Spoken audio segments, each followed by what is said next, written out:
plaintiff, Jessica Morris, is a single mother of 4, and she was addicted to crack for over 30 years. Jessica claims Memorial Day weekend, the defendant was driving and hit her parked car, so she's suing. Defendant Tiana Long says she too has 4 children, and she just moved out of a homeless shelter and is now staying with a friend. Tiana insists someone else caused the accident, so Jessica should sue him. Start with you. Hi, my name is Jessica Morris. I'm a single mom of 4, 1 adult daughter and 3 young boys that I'm taking care of at home. Just to give you a little background on myself, Your Honor, I'm a recovering addict. I struggled with an addiction for a little over 30 years. What type of addiction? Crack. Okay. How is your health? For the most part, it's You fair. don't have any heart problems? Yes, I do. Okay. So Yes, I do. No, it's not. That's what happens. Yeah. Oh, yeah. Long-term crack use equal heart Yes. problem. Yes. You have congestive heart failure? No, yet? I don't. No, I don't. Most of the crack addicts that I've known, they have congestive heart failure at some point. So we're going to pray that that doesn't happen to you. Yes. Go ahead. So how did you recover from that and when? Due to an unfortunate incident that occurred, I almost lost my life to the hands of someone else. And that kind of, shook me. Good. It shook me real bad. Just the thought of losing, not being able to be around when my kids grew up and just losing my life because I realized I didn't want to die. I didn't want to die. What year was this? It was in 2008. Okay. And you've been clean since then? I've actually been clean since 2009. Good. All right. Good to hear. How is your health? For the most part, it's You fair. don't have any heart problems? Yes, I do. Okay. Yes, I No, it's not. That's what happens. Yeah. Oh, yeah. Long-term crack use equal heart Yes. problem. You Yes. have congestive heart failure? No, yet? I don't. No, I don't. Defendant Tiana Long is being sued because she's accused of hitting the plaintiff's parked car, but Tiana insists someone else caused the accident. What else you want me to know about yourself? I did lose custody of my kids, but I managed to gain custody of my boys. Like I said, my daughter, she's an adult. But right now, I'm taking care of my 3 teenage boys and also one of my grandkids. Good. I'm not working right now. I'm on disability. Mm-hmm. But life is good. I'm not proud of my background, but I'm also not ashamed of it because it has taught me a lot. Me being from Detroit, and like I said, I'm a parent of 3 young men. I wouldn't want my boys. I'm not ashamed, but they know of my background, and I'm proud to say that I'm blessed in that area as far as having 3 young men that's not running the streets. They're actually all on honor roll, all 3 of my boys. Beautiful, beautiful. What schools in Detroit do they attend?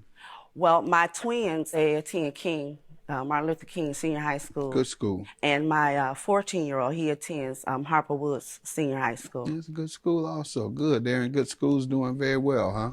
It's a credit to you. Thank Yeah, you. and let me suggest this to you. You say you're not proud and you're not shamed. Well, make yourself proud. And you can make yourself proud by using that experience that you went through to help some other folks, all right? Yes. Sometimes then you can feel as if, even if it may or may not be the case, that God used you as an example to help change some other lives, all right? That's right. And if you're just taking that blessing and keeping it to yourself because God helped change you, then you haven't done anything. Then you probably should be shamed. Because you look back and I did all this damage to all these people, including my own children. And all I do once I get over my problems is I keep all that blessing to myself. I don't tell anybody else how to overcome theirs. I don't tell them the experience that happened to me so that it will keep these children in school from doing that. Become some type of counselor, perhaps, once you get yourself together, a drug counselor. That's what you need to do to be proud of what has happened in your life. Otherwise, you should be shamed until you have proven yourself to use God's gift properly, because he gave you that gift for rehabilitation. Nothing in the world can rehab you from crack but God. 30 years, that showed you right there. Right. All right, now I have folks that, as close as you can be to me, who've had 25-year crack addiction and destroyed their heart. So good to know that you've overcome it. I'm so proud of you and those children, particularly coming up in Detroit, tough neighborhood, and continued success to you. And hope you take that advice I have as just that, not criticism, but advice. All right? And let me hear from you, young lady. Tell me about yourself before we get to the car. I'm 28 years old. I also was born and raised in Detroit by my father. He was a single father. I have 4 kids myself. What schools did you go to? High school. I went to Northwestern High School. Okay. Yeah. My dad raised me. My mom was on drugs her life. She did crack in and out of our lives. She's now struggling from congestive heart failure. So how many years was she addicted to crack? my mom is 62, so she was addicted for about 40, 50 years. Well, she's only a year clean now, so yeah, I've been helping her with that. And that's what I tell folks, what happened to the inner city with crack. And I warn them that that's what is about to happen in suburban and rural America with the heroin and the opioids. If they don't do anything, when I say they, the powers that be, the government, those who have the ability to do something, did nothing. 2 generations, some say 3, of urban people get destroyed on crack. Crack flooded and destroyed the inner cities from 80 till about 95, 15 years. Those addicted to crack in 80, for example, or 85, 10 years later, they had a child or so, or whatever the case. Well, that child, 8 years later, 10 years later, that child has a child. So you have a child you haven't raised because you abandoned them to crack. You destroyed yourself. You abandon the other children to crack. Thank God some can catch up and avoid that. Then the child that was neglected because of your crack addiction now has a child and doesn't know how to raise that child because they were raised by a mother or a father who was on crack. So that's 3 generations that was destroyed by crack. Believe me, it's going to happen with the opioid epidemic if you leave these folks stranded like you did crack in the inner cities of America. So if that's what this country wants to do, and I think they talked about some small miniature amount of money they're putting toward the opioid epidemic, is might as well do like what you did with crack, abandon everybody. It's probably about 5 million people addicted to opioids. So there you have it, folks. And what's your status and what happened with your life and children as a result of your mom's crack addiction? Then we get into the damages. I know one of the things happened to you. You wrecked this woman's car. It ain't had anything to do with crack. Her people wrecked her car. If you're just taking that blessing and keeping it to yourself because God helped change you, then you haven't done anything. Then you probably should be shamed. Because you look back and I did all this damage to all these people, including my own children. And all I do once I get over my problems is I keep all that blessing to myself. Defendant Tiana Long is being sued because she's accused of hitting the plaintiff's parked car. But Tiana insists someone else caused the accident. Go ahead, tell me how things worked out for you. Like I said, my father had raised me. It's been kind of hard. I grew up not wanting to be in my mother's footsteps, so I had my 4 kids. Did you go to jail or get on drugs? No, I just, Good. I got evicted from helping my mom. She came from Ohio to stay with me, and my landlord, she wasn't on the lease. So I lost my place from there. From there, I got scammed, staying in a car with my friends. Where you live now? I just got out of the shelter. I stay with a friend of mine now. When you say you just got out of a shelter? Yeah. I got banned from a shelter, and I stay with a friend of Why'd mine. you get banned from the shelter? Well, you're not supposed to. I ended up getting a job. We're not supposed to let nobody watch our kids, but Well, this is what we're going to do. We're going to help you. We're going to help put you back on your feet. All right. Tell me how she damaged your car. Okay, it was Memorial Day. I was over to a family member's house, and we were out in the front on the porch barbecuing, and she was coming eastbound on Fullerton, and the other vehicle was coming westbound. My car was parked in front of the house.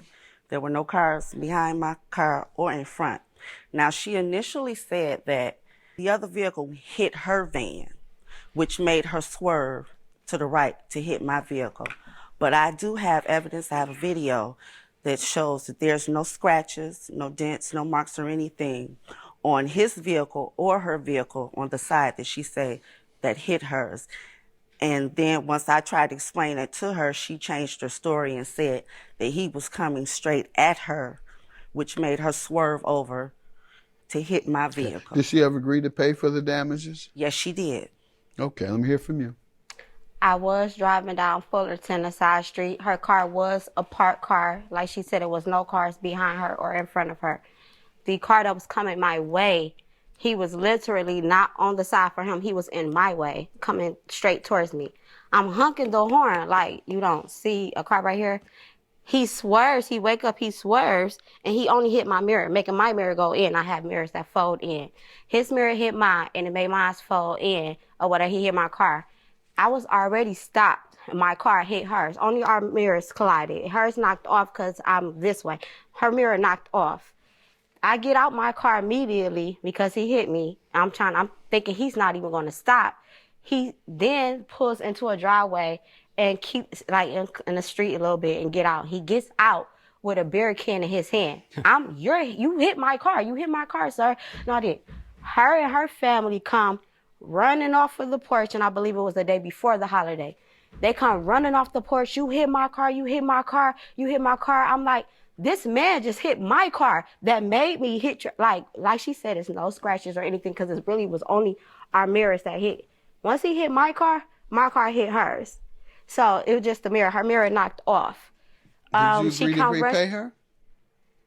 I did agree to help with the mirror because I told her like he hit my car and I did hit it. Yeah, everybody was just in my face and stuff. We got to changing numbers and stuff. I kept telling her over and over, that man hit my car. He's the reason why. And I just to get away, I was like, okay, well, I'm the driver, but I'm like, I feel he hit it, but I mean, I'll help you out with the mirror because I am the driver. So you'd help out or you'd pay? I probably said both, honestly, in that time. I probably did say both, but I felt like from day one, I felt like it wasn't me that did it. And then when she called my phone and said $200, you just don't want him to pay for it. That was his. Ma'am, what do you say about all this? I do have video. I videotaped it. You have that here? Yes, I do. Let's look and see. Okay, that's the initial. That's the impact. She said that the gray Dodge van, I believe, swerved and hit her, and she swerved to keep from being hit. And that's how she hit my car. She did what? She said she swerved to keep from hitting him. That's why she hit my car. No scratch, no nothing on her side from this gray caravan that allegedly hit her side. Because she said that's why she swung and hit my car. There's no scratch, no dent, no discoloration in paint or anything. Sitting on the porch barbecuing. And I look up, and instead of Memorial Day, it's the 4th of July. Boom. Your Honor, I never said I swerved. I never said I swerved because, as you can see, I'm already on the side of her car. The man was coming towards me. He hit my mirror, which made my car only hit hers. Defendant Tiana Long is being sued because she's accused of hitting the plaintiff's parked car. But Tiana insists someone else caused the accident. The fact is, you had the obligation of maintaining control, even if you were hit. And yes, you could sue him if he were negligent and cause you to spin out of control. But you are liable to her. Good luck to you. Judging for the plaintiff, we're going to help you.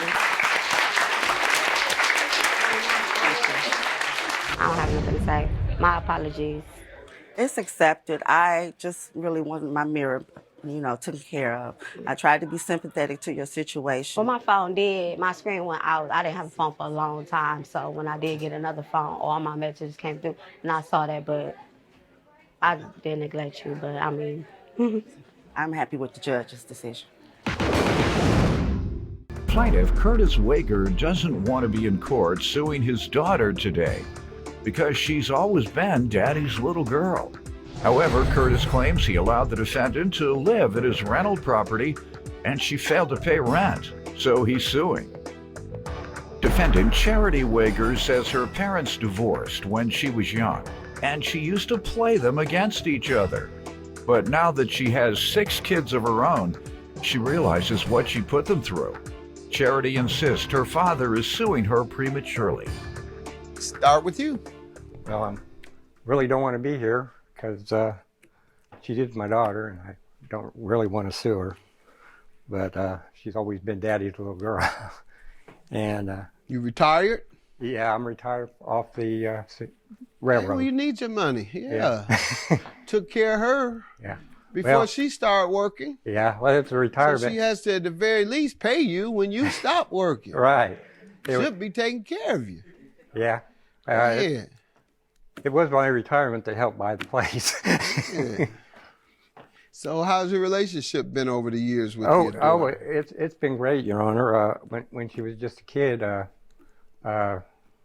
she bought her first bike, and she I can't. She grew up in the household with you? Pretty much, yeah. Yeah, she stayed with me. Good student? Real good student. Uh-huh. Got her a career or a skill? No, she didn't get a career or skill, but she did graduate. And I can't say But that for the rest of afterwards, my... these days you can't just go to high school. You got to get some type of skill after high school. Yeah. Most folks want some type of paperwork. So either you go to community college, skill trade, or university. You tell me about yourself and you and your dad's relationship. I have a great relationship with him. My parents were divorced when I was 5, so I kind of went back and forth. And played them against each other a little bit. And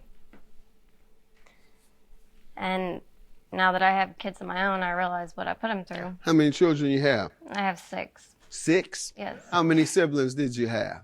I have 3 older brothers. So it was 4 of you all, Yes. and you have 6. Yes. How many boys? 5 boys and 1 girl. Okay. Whoa.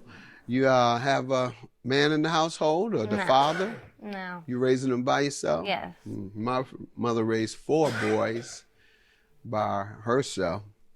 And how are you supporting them other than relying on the guys to pay child support? I have a job, but Okay. and I did graduate high school. Does the job pay well, or what if they It's move out of town or close, or they get a robot to do your work? Do you have a skill where you can go somewhere else? I don't know.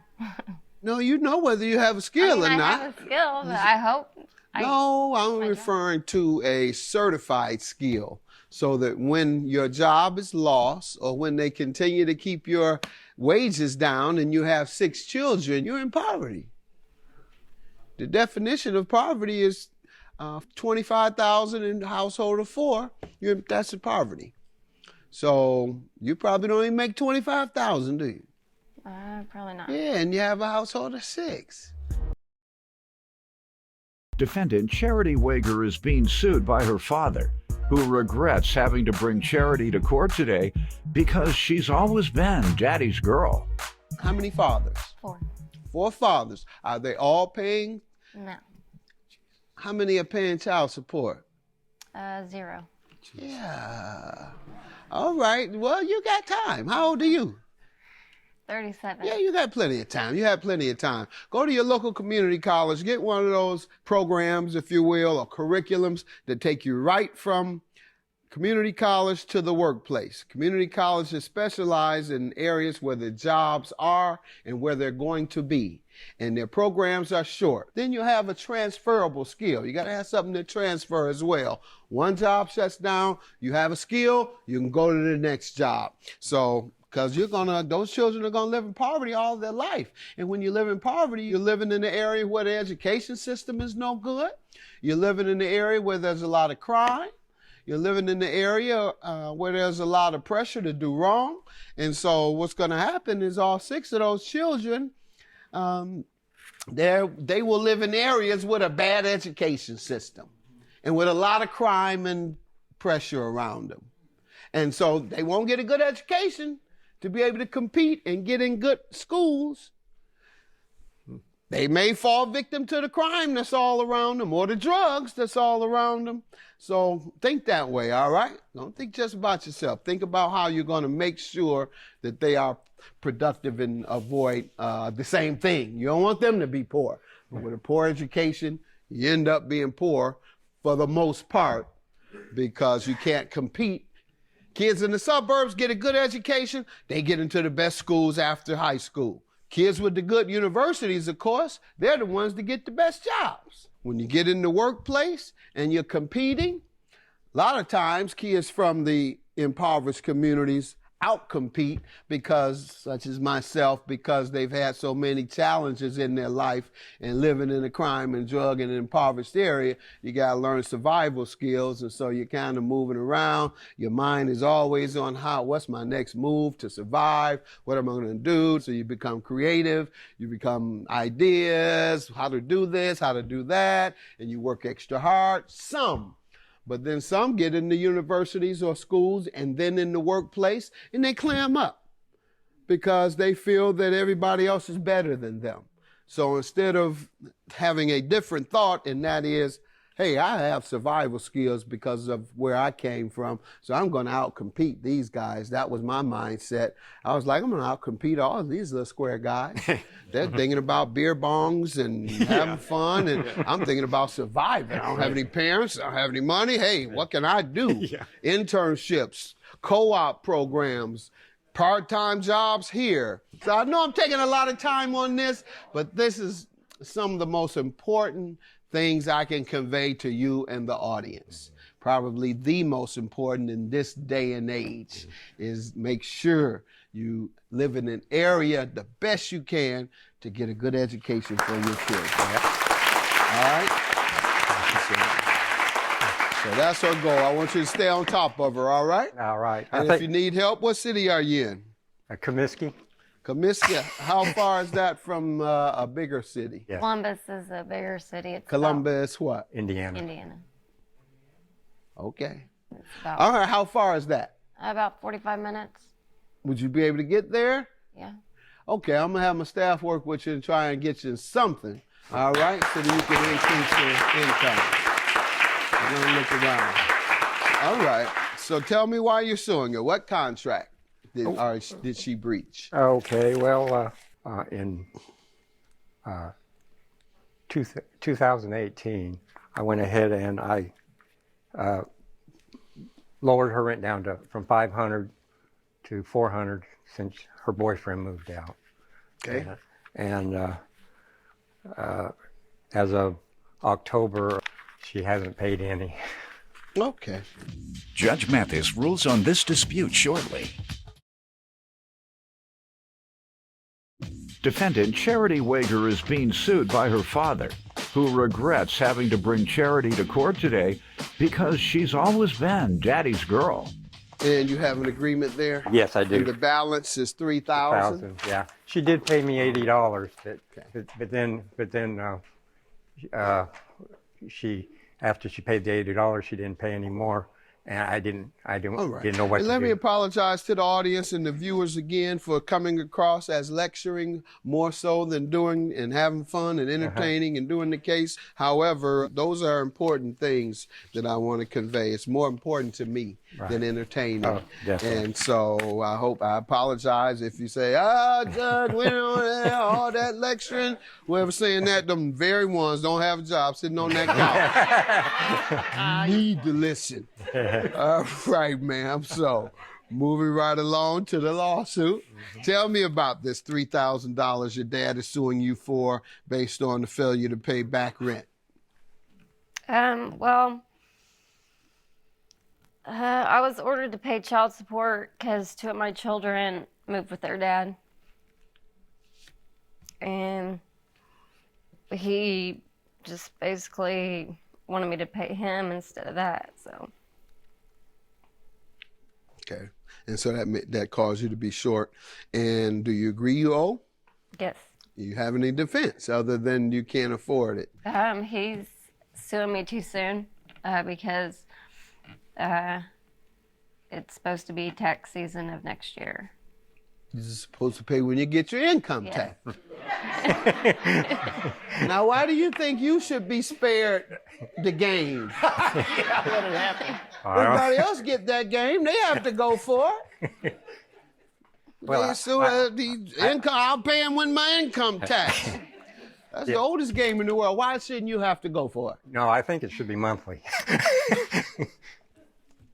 He said he ain't going for that game. He said he has watched my show and seen that 1,000 times, and he knows he's not going to be paid if you tell him to wait till your income tax come.